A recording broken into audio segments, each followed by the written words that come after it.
Doctor Zahid আপনার কাছে আসতে চাই।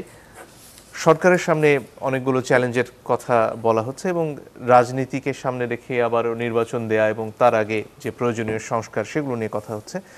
আসলে অন্তর্বর্তীকালীন সরকারের জন্য যৌক্তিক যে সংস্কারগুলো করা প্রয়োজন এবং কতটুকু করা প্রয়োজন এবং কতদিন পরে নির্বাচন হতে পারে সে আলোচনাগুলো সামনে এসেছে। আপনার বিশ্লেষণ দিয়ে শুরু করি। ধন্যবাদ আপনাকে।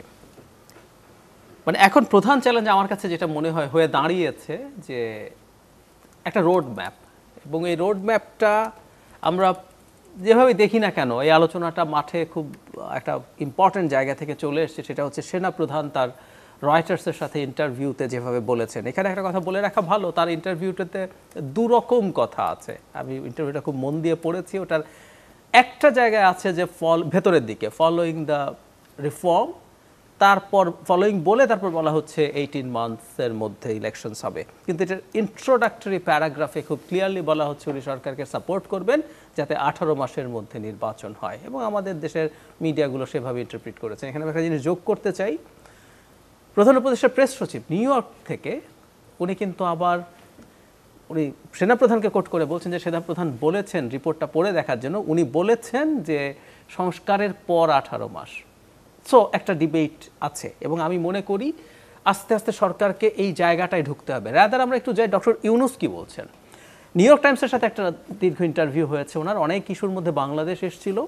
সেখানে তিনি নির্বাচন নিয়ে এভাবে কথা বলছেন, যেটা উনি ওনার বাংলাদেশে থাকাকালীন ভাষণে বলেছেন যে তারা রিফর্মের কথা বলছেন, রিফর্মের যে কমিটিগুলো আছে তারা 3 মাস পর রিপোর্ট, 3 মাসের মধ্যে, সো এই বছর লাগবে।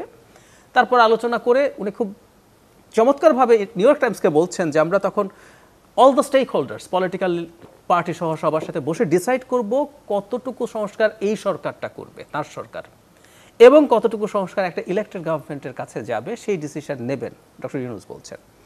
তারপর তাকে উপস্থাপিকা জানতে চাইছে এরপর কি, তারপর উনি বলছেন তার মানে হলো কিছু সংস্কার উনি করবেন যতটুকু অ্যাগ্রি করে, যতটুকুর কনসেনসাস হয়, তারপর একটা ভোটার তালিকা এবং ইলেকশন কমিশন রিফর্ম করে এটাকে হালনাগাদ করে নির্বাচনে চলে যাবেন। সো টাইম ফ্রেম নিয়ে আলোচনাটার এক ধরনের ভাষা আলোচনা আছে।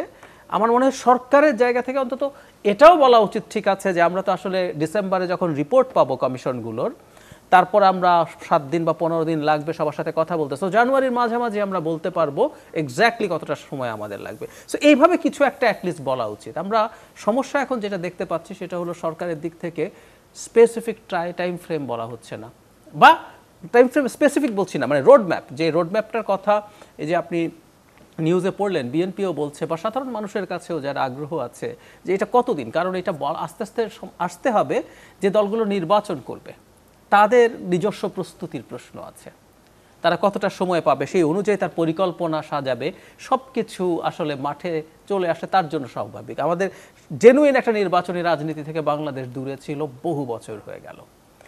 8 সালের নির্বাচনের পর সেই অর্থে বাংলাদেশে তো কোনো নির্বাচন হয়নি।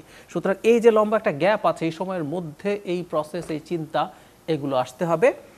দৈনন্দিন কাজ সরকারের করতে হবে, সেগুলো করার সাথে সাথে আমি মনে করি এই মুহূর্তে প্রধান উপদেষ্টা ফিরে এসছেন। উনি দেশে অ্যাবসেন্ট থাকা অবস্থায় সেনাপ্রধান ওই ইন্টারভিউটা পাবলিশ অ্যাটলিস্ট হয়েছে, এটা হয়তো আগেই হয়েছিল। সো সরকারের দিক থেকে তারা পুরো উপদেষ্টা কমিটি বসে তাদের দিক থেকে প্রাথমিক আলোচনা করে জনগণকে এবং রাজনৈতিক দলগুলোকে এই ব্যাপারে কিছু বক্তব্য দেওয়া দরকার আছে মনে করি। এই ইমিডিয়েট চ্যালেঞ্জটা তাদের প্রাথমিকভাবে ফেস করা দরকার। জি, ধন্যবাদ।